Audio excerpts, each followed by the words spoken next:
I thought about this last night.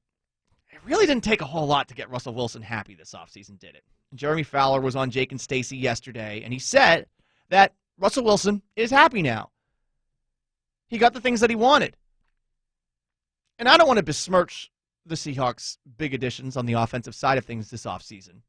But you got Gabe Jackson, who was a veteran guard, a guy that John Gruden has talked warmly about in the past, but that's John Gruden, who often talks out both sides of his mouth. He's better, I guess, than what you had in Mike Iupati. Gerald Everett, a guy that the Rams saw fit to cast off, former second-round pick. They clearly weren't that enthused with him as a tight end. They like Tyler Higbee more. And you get D'Wayne Eskridge, who is really fast, but he played at Western Michigan. Those three, those are enough to make Russell Wilson feel a lot better about his current situation. Doesn't seem like it takes a whole lot to please him. And it got me thinking about maybe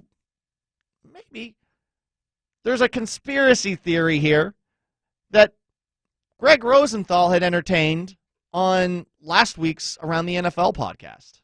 My conspiracy theory that Russell Wilson partly put out all the trade requests to distract everyone from his self-started MVP campaign crashing off the tracks because of the worst 10-game stretch of his entire career, which for whatever reason he got no blame for. Maybe from some Seahawks fans like yourself. I mean, I think kind of noticed, but I feel like nationally it was just like, their offensive line stinks and Brian Schott, and they stopped trying to throw the ball. It's like, no, Russell, it happens. I'm not that worried long term, but that was the worst 10-game stretch of his career. He struggled.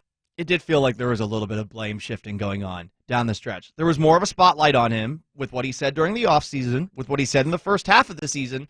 Things went to heck, and then at the end of the year, I can understand why Russell Wilson is saying, I need this, I need that. You get that for one offseason. You don't get it for next offseason.